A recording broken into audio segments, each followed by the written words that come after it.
Okay, welcome to the third installment of our chat. Today, again, the format is interactive questions. So we've got a panel of people. I'll introduce them in a second.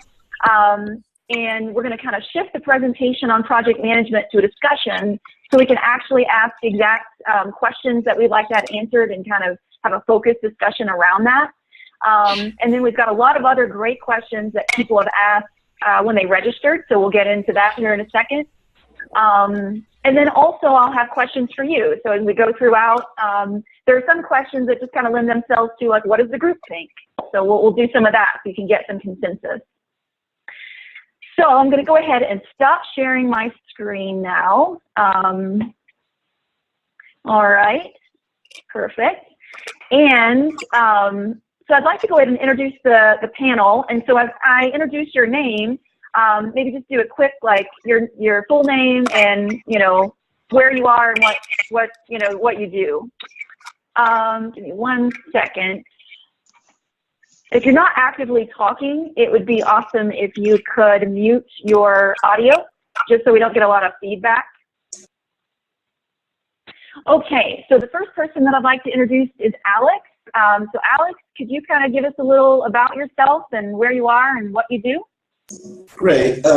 First of all, nice to see you all again.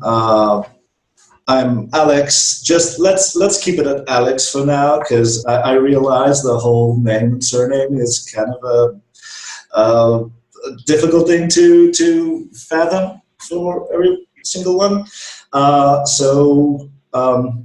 I'm based in Greece. A company is based in the UK that I do business from there. I've been in e-learning for the past 10 years.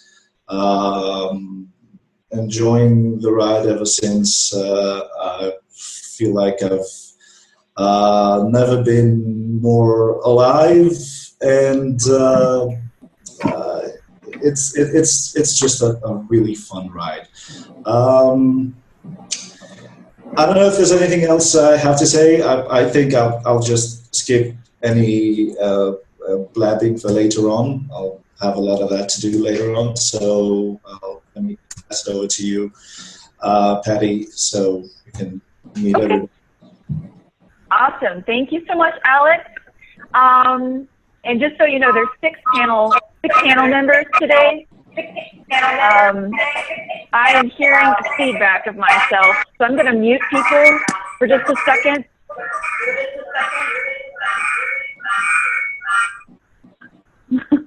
Okay, we're better now. Great. So there's six panel members, just so you know, I have a reference of how many people are getting ready to introduce. So the first one was Alex. Next up is Ashley. Ashley, are you there? I am. Could you introduce yourself and kind of tell us, maybe where you're based and what you do? Yeah, I'm Ashley Chiasson, and I'm based in Halifax, Nova Scotia, up here on the east coast of Canada.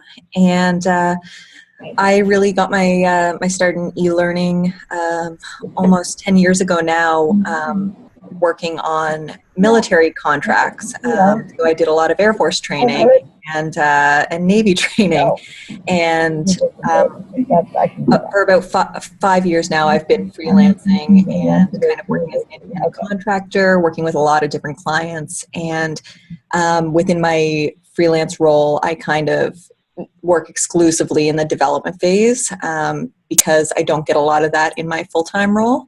So I do that on the side, and then for my full-time gig, I work at a local university, and I'm their resident instructional developer. So I kind of guide faculty members through the instructional design process and getting their courses online or offered in a multi-access format. Awesome. Thanks for that intro. Up next, we have met Christy, but let's meet her one more time if you're new. So Christy, are you there? Hey everybody, I'm Christy Tucker. I am outside of Raleigh, North Carolina. I've been doing instructional design and online learning since 2004, so a little over 10 years. And most of my freelance work is either on the writing and storyboarding side or it's the full cycle, do that plus the development. Some of you may know me via my blog, because I've been blogging for almost 9 years now. And I'm also out there in LinkedIn groups, and as people have sometimes looked, like, your name is all over online. Every place I go, I see your name. Like, yeah. So that's sort of a little bit about me. Awesome, thank you. Okay, Phil, you're next. Are you there, Phil? Yeah, I'm here. Hi, I'm Phil. I sort of fell into this. I started off life as a nurse, so it's all a bit odd. I'm based in the UK, and I've been doing this for about 8 years.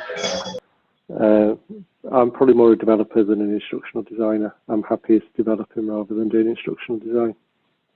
But okay, awesome.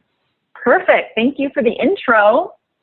And if you've been on the eLearning Heroes site, you've probably seen Phil all over that. So that's where I first saw him.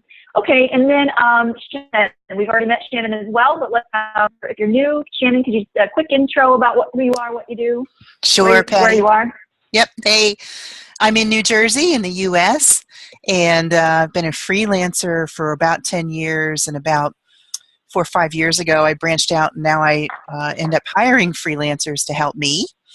So I've been on both sides of the coin, and think I've learned a lot along the way. I'm happy for this opportunity to share what I've learned and then learn from others as well. So thanks for the opportunity, Patty. Absolutely. Thank you. It would be very boring if it was just me sitting in here. So thanks for joining. And then Vicki. Vicki, are you there? Looks like we don't have Vicki, and that's okay. She'll join as she can, if she can. Also, really quick, just a quick housekeeping. In the upper right, you can kind of change the view. If you click in the upper right, you can kind of toggle where you can see one person at a time, the speaker, or it's like a little Brady Bunch screen where you can do like a speaker view or a panel view, gallery view. So kind of cool. If you haven't checked that out, you can click around up there. I am here, Patty. I don't know why you couldn't hear me, but I was yelling into the microphone practically. You were yelling? Yes, not nastily. I didn't even hear you or see you. Oh, yes.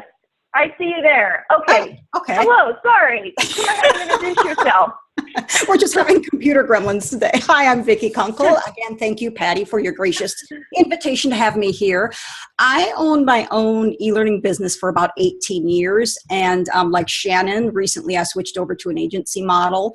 And mostly I did that because I limit myself to only the really high-end projects, the intense gamification, high-end programming, simulations, heavily story-based. I'm working on an interactive story-based movie program right now, where we hired a professional film crew and the whole nine yards. So those are the things that I reserve my time for. And the other thing that I have started to do is many years ago, I created an online university before it was cool to do that for entrepreneurs. And a large HR consultancy based out of Houston, Texas bought it. And I had a moratorium for 3 years. I could not create another university. So I'm slowly starting to get back into that now in my free time. It's silly. You work all week on this, and then what do you do on your weekends? You work on e-learning stuff again. So thank you again for having me. Thank you again for being part of it. I really appreciate it. Sure. Okay. All right. So we're going to go ahead and jump into the questions. So like I said, some of these will be coming from what you filled out when you registered. Some of them we'll just take live questions right now. And then some of them will be directed to everyone. So the first one, since, we want to chat a little bit about project management, and I don't know if Lita is still here, but Lita, if you're here, we'd love to also hear from you on this. What is one suggestion for project management that you would give to others? And so what I'll do is, just so we don't all, chat at once, I'll direct this question to each person on the panel. And then if you have a tip about project management, one suggestion that you would give to others, please chat it in the chat area. So that way we have as much information as possible. So we're going to start with Alex.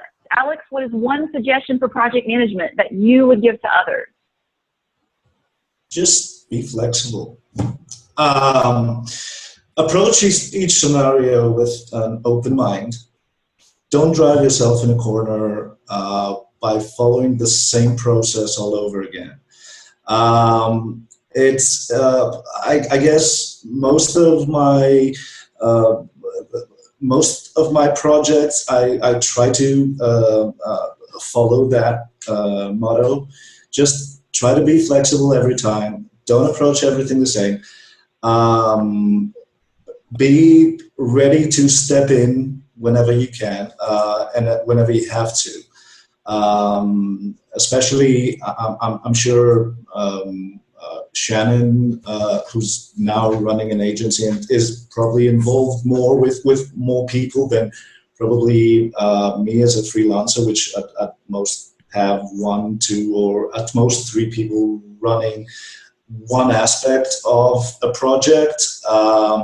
She'd have more to say about this, but to me, it's more about being flexible and being able to step in the right time. But other than that, if you're really prepared early, you're going in the right direction. That's all. Awesome. Thank you for that tip, or many tips, really. Ashley, what about you? What's one suggestion for project management? I really think that being organized is incredibly important. A lot of people just kind of take on projects and don't really think about the each of the elements involved in the project. They kind of have them up in their head, but don't have anything documented and kind of in front of them or to refer to. So I would definitely say to be organized. Every project's different, but the general process doesn't tend to vary too much. So just ensure that you're organized and understand what your deliverables are, when they're due, and possibly even give yourself like an earlier deadline to ensure there's room for kind of wiggle room. Okay, that's great. Yeah, putting in the buffer, that's always important. I've learned the hard way. Okay, over to Christy. One suggestion for project management.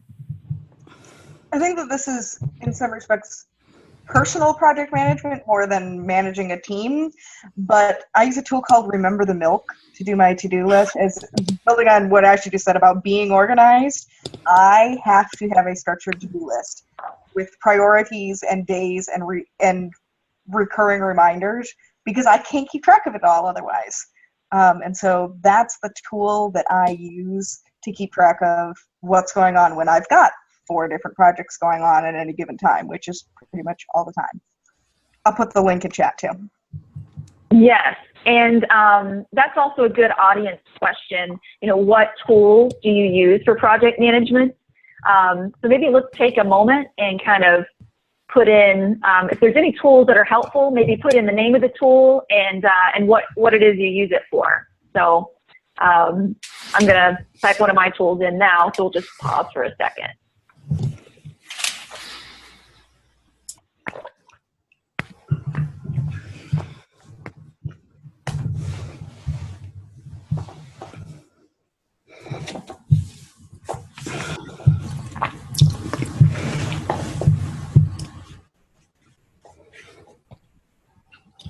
Okay, wow, Trello is, people love the Trello. Yeah, Trello's one of the good ones. I use that too in a couple of projects of mine, even currently. So.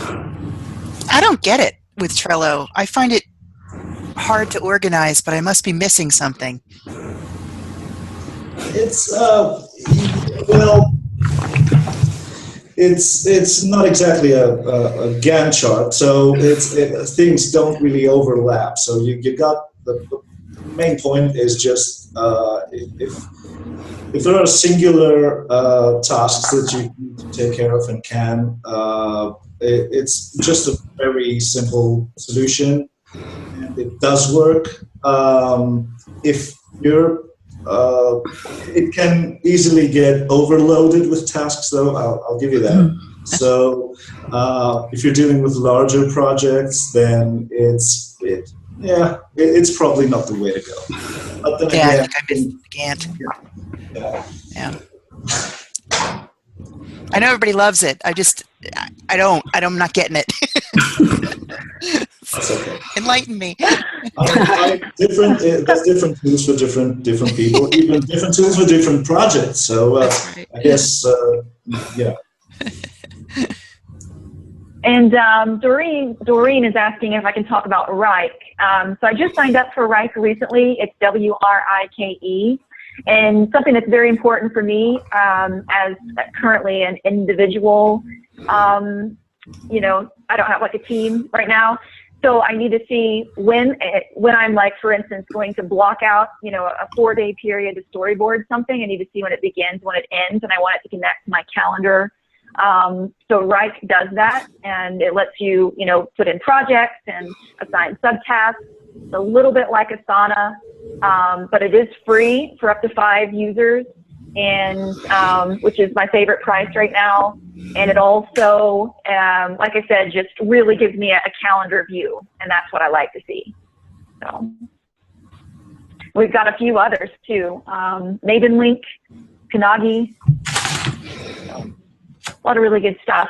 Okay, so we'll continue moving on, but if anybody else thinks of any other project management tools that you use, stick them in the chat. Okay, so we left off after Christy. So Phil, what type of project management, what's one suggestion for project management you would give? Good communication and manage expectations. I think communication is probably one of the most important things. Letting clients know when they can expect to get things, when you actually make changes and get things done by. And managing the expectations of what they expect to get at the end of it early on, so as when you deliver it, they're not shocked. Although I've had that happen once, and never want it to happen ever again, I don't think. I haven't checked to see if the person's online, but I've had one case where I've delivered something and it wasn't what they wanted. So just is there like a tool that you use to manage expectations? Do you create a statement of work, or like what do you do to manage the expectation? No, I think we have discussions at the beginning of the project of what they want to get out of it. I have a few projects where I normally send out to people to say what do you like and what don't you like, and then we build. I normally do a proof of concept before starting work on anything, so we've got 3 or 4 slides that they do like, and then we build it from there. Okay, perfect. All right, so thanks, Phil, for that. And then Shannon, what is one suggestion you would give for project management? Yeah, same as Phil. It's and same as everybody really. It's communicating right from the start. I use this tool called Mavenlink because it's got Gantt charts in it that are way easier to use than MS Project, for example. That was really hard. But that's the big thing. And it's interesting, as I've moved from just being an independent freelancer, and now I have a few others that I hire out and sub work out too. So the project management piece has become very important, and we probably have 20 to 30 projects going on at any given time. So it's very helpful to have something that ties in with your calendar system or something. This one happens to tie into Outlook. The other thing is, I can't tell you how many projects I've worked on where the project manager did not understand the project at all.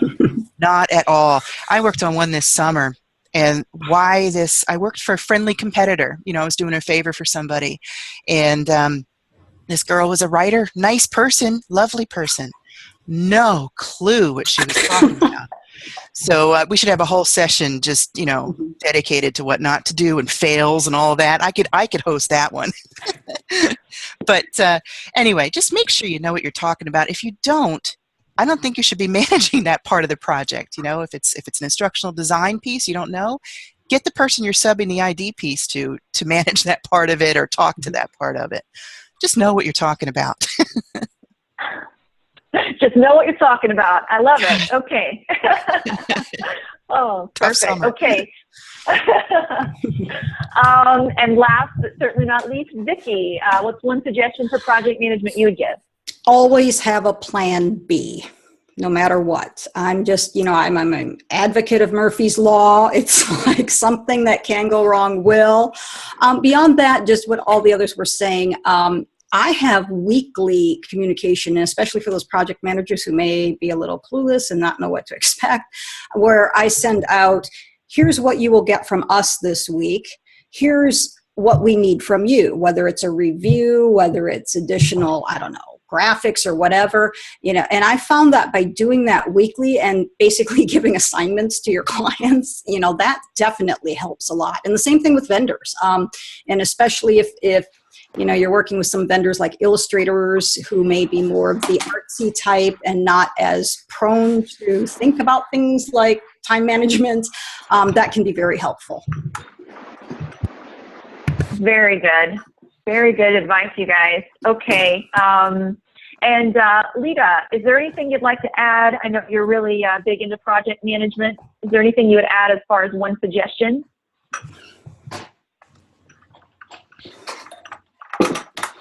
Okay, looks like maybe not.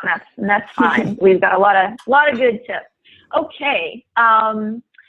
So is there any other?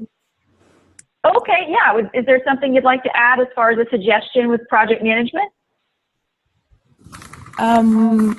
My point of view is the best phase of the project management phase is the first one, the initiation phase, when we can meet the client and identify all requirements in e-learning project, let's say, what they need from the course, identifying the type of the course that they want us to develop, the interactivity level and the objective of the course.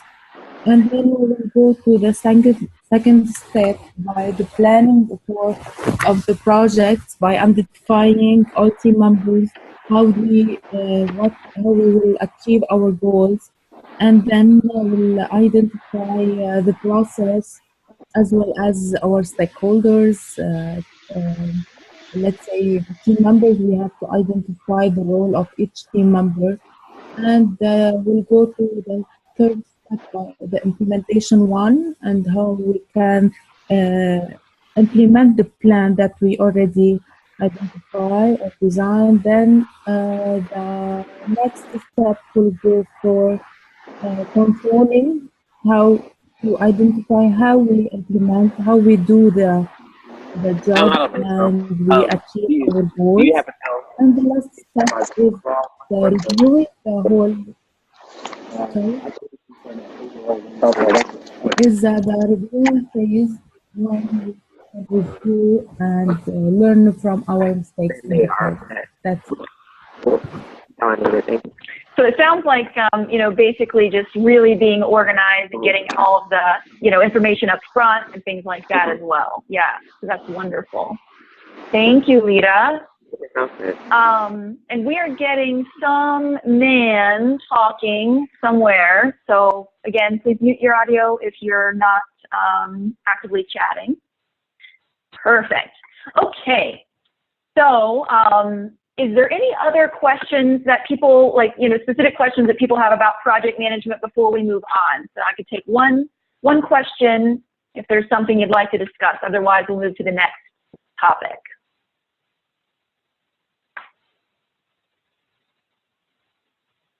Don't be shy. Okay, so we're going to go ahead and move to the next topic. Bethany, how do you deal with people missing meetings?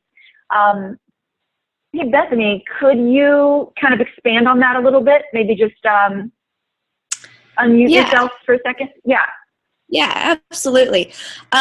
So if you have, so the people that I work with, they miss a lot of meetings and I end up waiting for them a lot. And then clients end up missing meetings and pushing meetings. And so how does that impact the project? How do I effectively deal with them? Because it impacts my time. I'm waiting for them and I end up waiting a lot and wasting a lot of time. And so I got to figure out a better way to decrease that. That's a great question. So I'll just open it up for anyone that has a thought about that. Feel free to go ahead and just speak your thought about that one. You know what? It's a wonderful question. I sort of asked a similar question to the Articulate forums some time ago, where I've had a kind of a similar experience at some point. And I realize it happens all the time. And it hits you mostly when your capacity could be used elsewhere, and you're just tied up to a project where it's going nowhere for a certain period of time, and then you're just lying there, staying there, and waiting for things to happen, and they probably don't. I guess if I'd probably go with a mixture of what has already been said, like plan early. It was something that I heard beforehand, and just make clear. Try to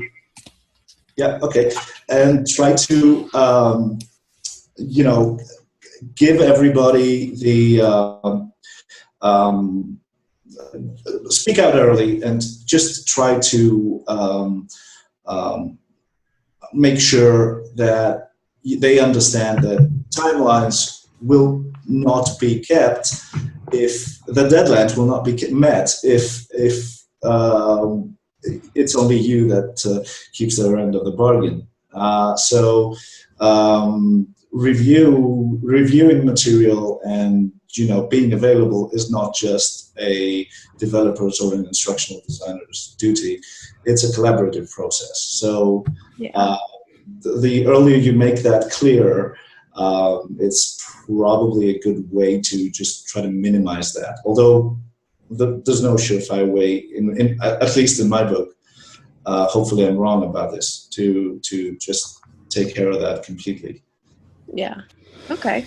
Awesome. Thanks, you guys. Kendra, I would say if there's anything that you can do to figure out why they're missing meetings, and if it is just one of these organizations where everybody is constantly double and triple booked, honestly, I'd probably try to find ways other than meetings to get stuff accomplished and just work around the problem, because it's going to continue to be an issue. And if meetings aren't working for them, I think, or I guess, sorry, this was Bethany's question, but Kendra's point about being respectful of everybody, if everybody's always double and triple booked, then maybe the best way to move forward is to not have meetings. And then when you do have meetings, really make sure they're as efficient as possible, and you've only got the people who really are critical to be there for each meeting. Gotcha. Or sometimes I've had to do it where instead of meeting with 4 people at once, I've ended up having 2 or 3 or 4 separate meetings, because I can't get all 4 of, I'm never going to get all 4 of them on the same time. And yes, that's a waste of my time, but if that's what I need to do to make the project move forward, then that might also be a solution. As Alex said, there's no surefire fix here. Yeah. But at least that gives you a couple things to try. Yeah, absolutely. Thanks. Patty, I'd like to add to that if I can. Yeah. Yes. And I know this is one of the questions that somebody had. I know, Patty, you had kind of sent a few questions ahead of time. I think it comes down to also picking the clients that you want to work with at some point. Get to that phase. I don't really have that problem because I have clients that are very respectful of my time. And I think that just comes with, becoming more confident with yourself and growing your client base. Using the project management tool, I use this Maven Link one. There's Basecamp, there's all these different ones. I invite them to the project. They see the timeline. And I think that also, because they're invited to it and they see it, if a meeting is ever missed, rarely happens, but if it is, I change the timeline and I let them know, okay, This is what it's done to the timeline, in a nice way, of course. So I think that there's a couple things, setting the expectations up front, as everyone has said, sometimes seeing it graphically, seeing the results of the meeting being missed, and then also probably not working with them again if it continues to go on. Yeah. Yeah, I'd like to just reiterate that because, you know, you have to sometimes choose your clients very carefully. And, you know, obviously if you have to pay the mortgage, you know, sometimes you have to take on those other clients. But, you know, I have a very strict set of personal value systems, and I measure every client against that. And if it doesn't hit one of them, I politely say, you know, thank you. I don't think we're the best fit. I think there's somebody else who could do a much better job for you. And here is, you know, a referral to that person. Because again, you know, this is so stressful. Why do projects you don't want to do? You know, why work with people you don't want to work with? I mean, it's just not worth it in the long run. Great information, you guys. Really great suggestions. Thanks for starting that, Bethany, and asking that question. Okay, so we're going to move on to the next question, which is kind of a general question, but just good information for each of the panel speakers. And also, if you have a thought about this question, feel free to chat it. What are your top 3 best practices? So I know we could go through like a trillion of them, but just the top 3. And this time we're going to start with Ashley. So Ashley, what are your top 3 best practices? My top 3 best practices would be, I'm going to be repeating myself, but be organized, whether it's in your project management or in your development process. Just if the more that you're organized, the easier your life and your workflow is going to be. Be specific, especially when pricing your services and drafting contracts. If you're not specific, you might end up getting tied into endless review cycles or, I guess, obligating yourself to work that was more of a gray area in your contract. And stay true to you. This one's more of a branding best practice, but I know a lot of people who have marketed themselves to a certain type of audience and have ended up taking on the persona that would appeal to that audience. And I've never really seen it work out. So just be as authentic as you can, and then you'll likely attract the type of clients that you want to work with. Awesome. Yeah, I'm hearing a lot about really being selective with your clients. And I know that's not a place we can all start, but that's certainly a place we can all aspire to get to. And it seems like life is a little bit easier when you can get to that point. So exactly. Thank you very much. Okay, Christy, top 3 best practices. So I think the first one's going to be kind of repetitive with some other things, but don't be afraid to say no to clients. And sometimes that means not taking a job. And again, with all those caveats, sometimes that also means that when a client asks you to do something that isn't going to solve their problem, that you tell them no. If they ask to do crappy PowerPoint tweaking and calling an e-learning, then you can tell them no. If they say, oh yeah, we shouldn't use any contractions and this shouldn't be conversational, you should have it, you know, really formal language so they take it seriously, you should tell them no. And that's, I think, one of the big things. Also, knowing how much you can handle and how much you personally can juggle back and forth, because and having a plan for what happens when you maybe get too much on your plate, so that you don't let somebody down. You know, what are you going to do? First, we'll try to prevent that, but you know, if you get overbooked because things are delayed, what are you going to do? And third, I think being really clear in expectations right from the beginning, from the statement of work, and at each stage, I liked the idea of, you know, giving the clients an assignment each week, that Shannon said. I think I haven't done it quite at that level, but kind of in that direction of the same thing of, and my statement of work has, at each phase, this is what you're responsible for. It's the same idea. Awesome. Thank you very much, Christy. Phil, top 3 best practices. Set the scope early on, make sure the client knows the scope of the project, and make sure they know when they're going out of scope. None of us like working for free, and I'm sure all of us have, but make sure the client knows what you will do for them and what you won't do for them early on in the project. Testing and quality assurance is probably my second one. Make sure you test everything before you send it to the client. You know, because there's nothing worse than looking like an amateur when something comes back that you should have fixed. And I suppose the third one is just differentiate your work. Make sure that everything that you do, you're not using the default settings on any of the software that you use, just so it doesn't look like somebody who's just put the software up. I mean, the amount of stuff that comes on e-learning heroes where people haven't even changed the colour scheme, it's just, it's the one thing that really irritates me, is people not changing colour schemes or fonts. Awesome. Thank you, Phil.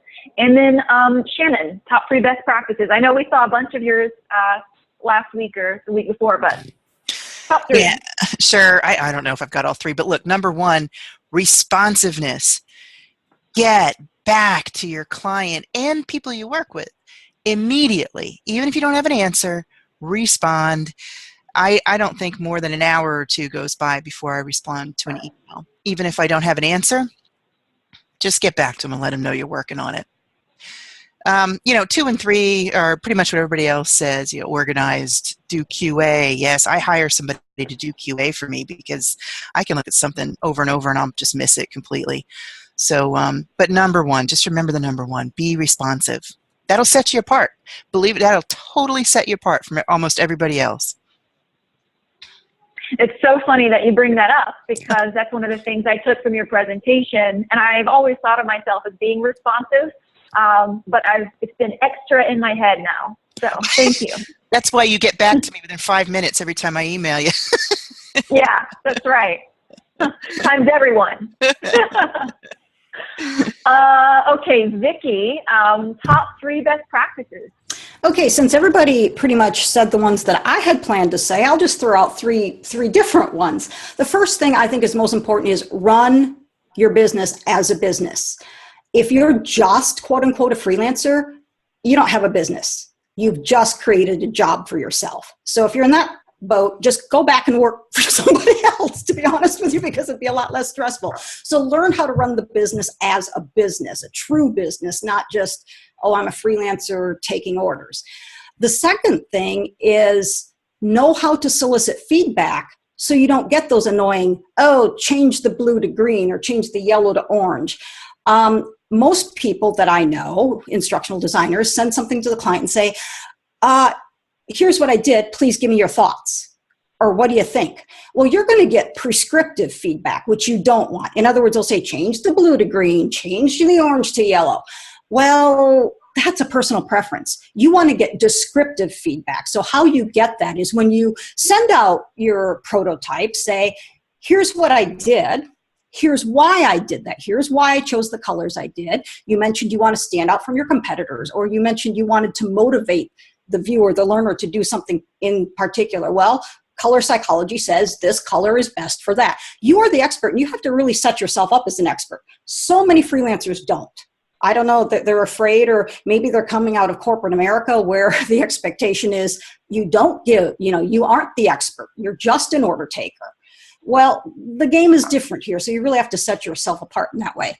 And I found by learning how to solicit for feedback to get that descriptive, not prescriptive feedback, you cut way down on the edits. So the edits will be far and fewer between, and they'll look at you as a true expert, not just another instructional designer. And the third thing is regarding pricing with contracts. I have 5 set areas, 5 places. Obviously the first one is up front. I do not start a project until I get the money in hand. A lot of freelancers won't do that. I mean, I was shocked when I heard how many freelancers don't do that. And then I have various points, you know, I think it's like 10, 20, 30, 30, and then the last one is like 5% of the total project, and that's at the final deliverable. They don't get that final deliverable till I get that last 5%. And the reason I set it up with so many payments throughout the course of a project is twofold. Number one, you can get past the net 90 issue if you're initial, because the projects I did were pretty, I mean, in the six figures. So it's easier to get smaller chunks of payments along the way than, oh, here, I need 50% of this huge amount. So you can get through the corporate red tape much easier and much more quickly that way. The second thing is, let's say you have a client, it's the first time you ever worked with them, and for some reason, no matter how well you vet a client, sometimes you get one or two who won't pay. So let's say somebody is going to stiff you for the last amount. Well, I'd rather be stiffed for 5% than 50%. So, I mean, so it's just, again, and all these things get back to number one, run your business as a business. So those are my newly off the top of my head 3 that I hadn't planned to say.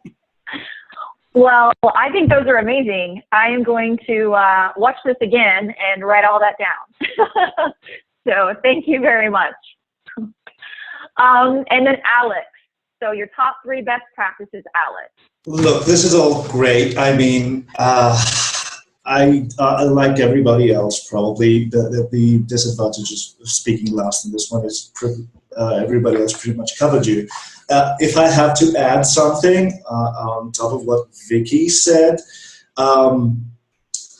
is I try something, I try to involve my clients a little more, let them be more active especially during development.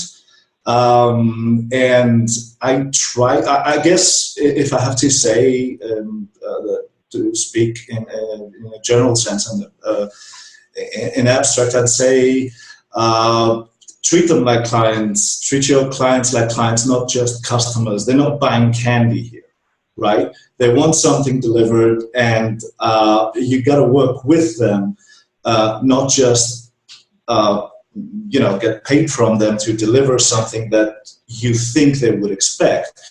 And just try to involve them in the process. And a lot of the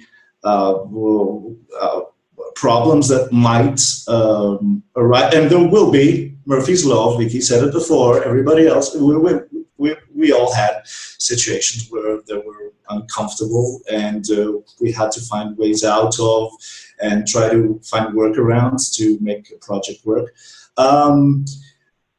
If you involve them in, well, not almost, in as many steps of the way as you can, you'll get out of those situations. Like one of, Vicki just mentioned something about descriptive feedback. In order for me personally to just get away from that or not pay the price of that kind of feedback for the duration of the project, what I do is I tell my clients, listen, you'll get daily updates, and you'll get 1 or 2 daily updates, and you can check back on this private URL, which I have for every client on my server, and they'll see firsthand what the draft of that day or that hour is. So they will have, I'll be given immediate feedback on what they like and what they don't. And even if it's something as small as green or red or blue, if you get it very early in the project, that means the change will be minimal. The different clients obviously have different expectations and a different level of involvement. So if they need to micromanage as much as this, I don't have a problem with them doing it early. Obviously not a week before we release, but if they do it early, and that's one way to ensure they do something like that early, then it's fine with me. So that's,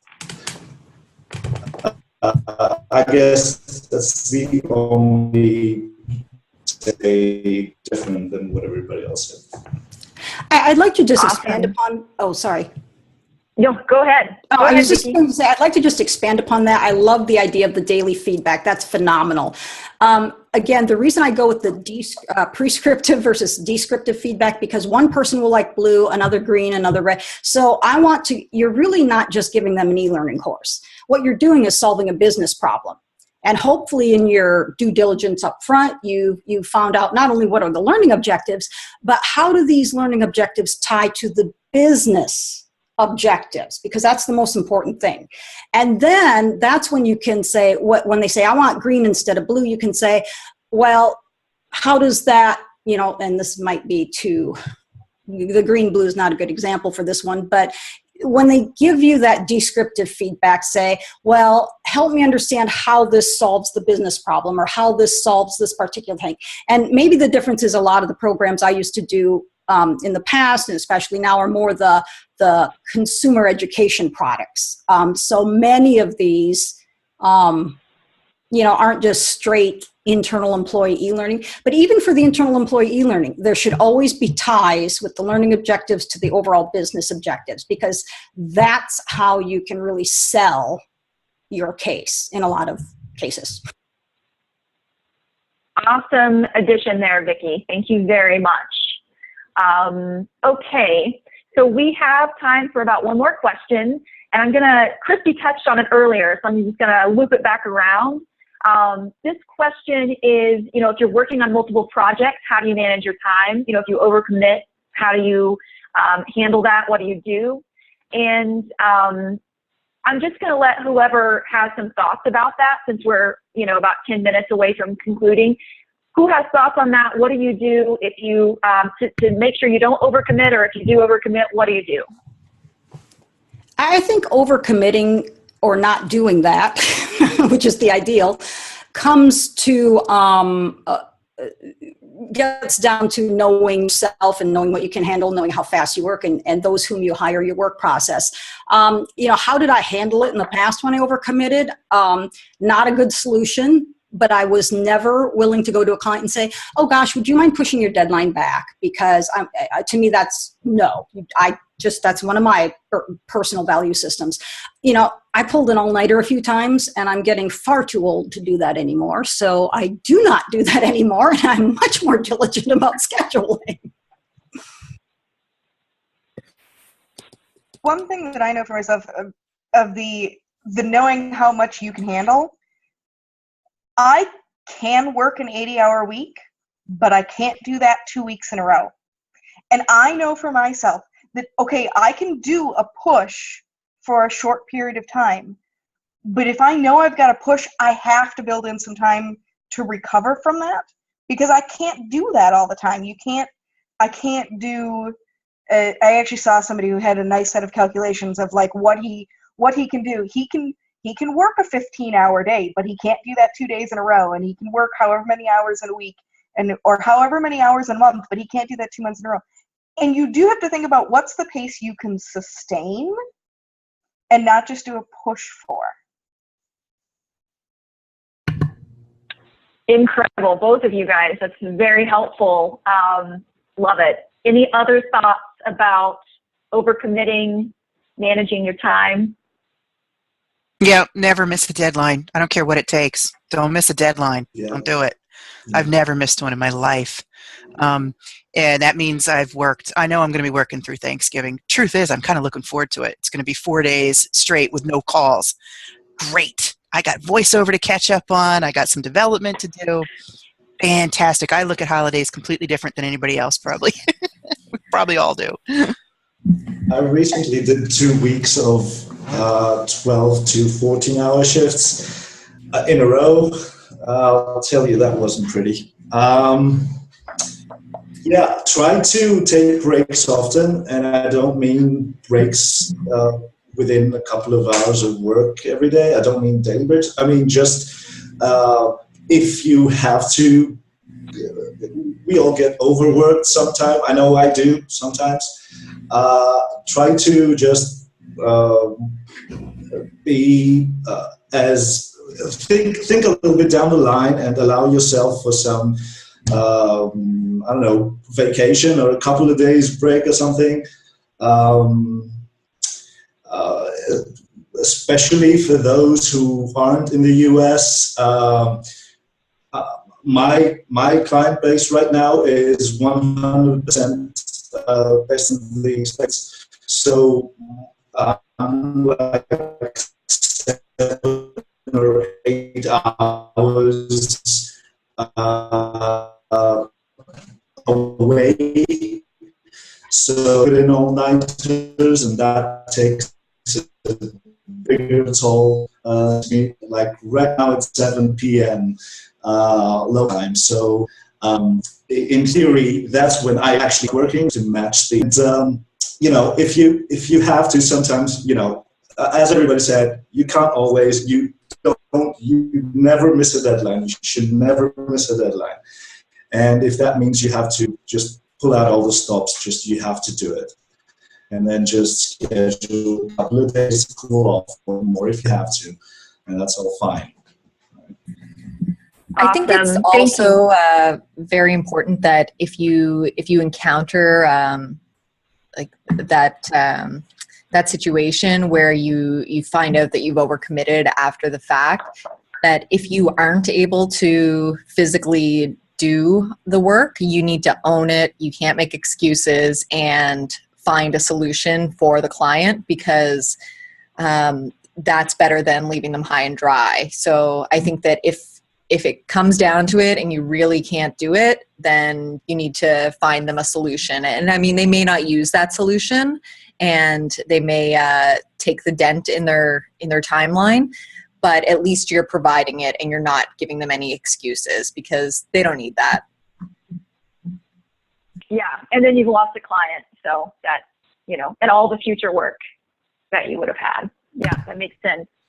Okay, that's some really great information. Jeff does have one quick question, so I'll take one response to this if someone has a thought about it. If you should never miss a deadline, is it also true you should never change the schedule to move the deadline?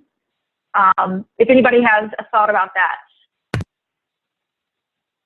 Not sure I'm understanding the question. Yeah, never miss the deadline, and don't change it because of you. Any changes are because of the client only. Yeah. Okay, perfect.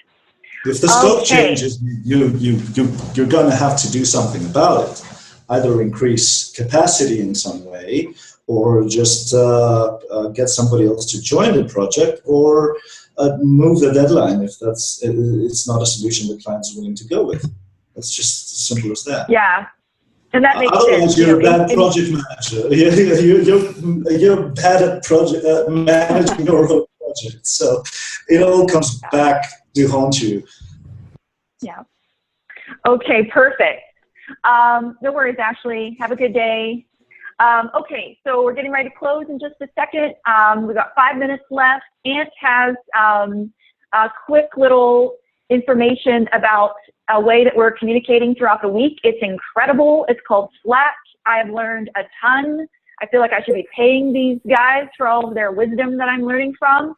So Ant, I'm going to switch it over to you. Hi guys, how you doing? Sorry I joined late, but I just wanted to quickly share Slack with you guys. I know some of you were on the call last week, so you'll have seen it, and quite a few of you have already joined up, and we've been having some good conversations throughout the week, but I just wanted to share it with everybody else who maybe missed out.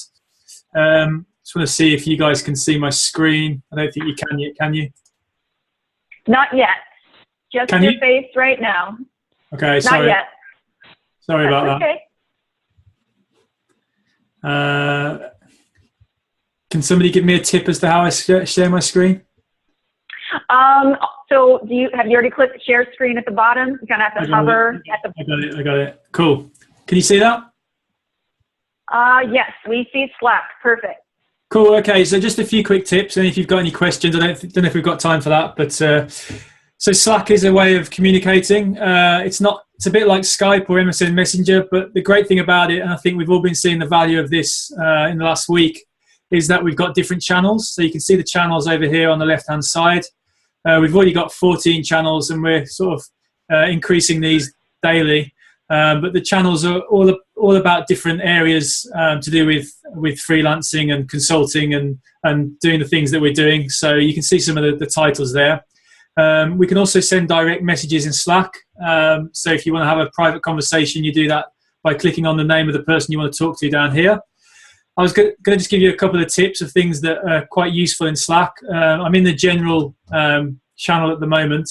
So if I want to make somebody aware that I'm talking about something that they may be interested in, or something that maybe they've asked a question, a week ago and they've only just got back to answering it, you can type the @ symbol, and then you can pick the person that you want to send a message to. So if I wanted to send a message to Patty, I can see her in the list there, and I can write my message, and she'll get a notification there to say somebody sent you a message. So it's in a public forum, but Patty's getting that individual message.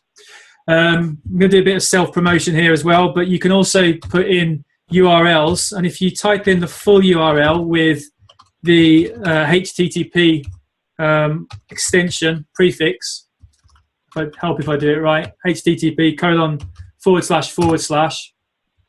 it will actually put it hasn't done it for mine, but it will put the full link and a picture of the website in the chat history, so you can quickly look at that website.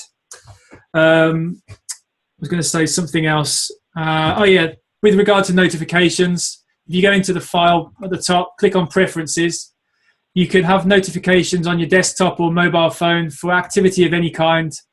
The most useful one is probably for words you might want to highlight. So if you're particularly interested in learning about, we were just talking about feedback for your clients. If I wanted to be notified every time somebody typed in the word feedback into Slack, I can add that into my highlighted word section. I can always also say that I'm only going to be notified if I'm sent a direct message. So if somebody types in the @ and then types in my name, click done, and I'm only going to get notifications. I've got the Slack app downloaded on my iPhone, but if I'm on the desktop, I'll just get a notification if somebody's mentioned me too. Obviously, from a productivity point of view, we don't want too many notifications going on, but I just use the badge on my iPhone and I can see if somebody sent me a message. So if you want to use Slack, it's free. We set it up just for this group, just to mainly talk about the freelancing and the business aspect of what we're doing. I had a few people talk about maybe discussing things like how to fix problems with Storyline and do things like asking each other to test Storyline courses. And I thought maybe we don't want to go down that route, because the Storyline Heroes website is so great, for getting problems solved in that area. But if we're talking specifically about being a freelancer and how to work as a consultant and how to run our own businesses, I know, as Patty mentioned, this has been a really valuable week of learning for me as well. I've learned so much of other people. If you'd like to join in, just drop me an email. It's ant@elearningarchitect.co.uk. I'll just put that into the chat window so you can all see that. Just drop me an email and I'll send you an invitation via Slack, and you'll just get an invitation request, and you can just join us. And we're just talking about anything and everything. If you want to add more channels, just let me know and I'll add those. But it's really useful. We've shared lots of tips and resources, and I know I've got a lot of value out of it so far. I think the more people that are on there, the more value we're going to get. So, please feel free to join in. That's it from me. Thanks, guys. Thank you so much, Ant. Okay, so let's just quick round of applause for all of the panel today. Thank you so much for sharing all of the great wisdom and knowledge and information. I have put the link to register for the next meeting. The next meeting is December 3rd. We're going to take next week off so Shannon can get some work done and also with Thanksgiving. So if you have any questions, feel free to reach out to me, sign up for the next meeting, and email Ant to get on Slack. I'd love to see you there. Have a great day, everybody.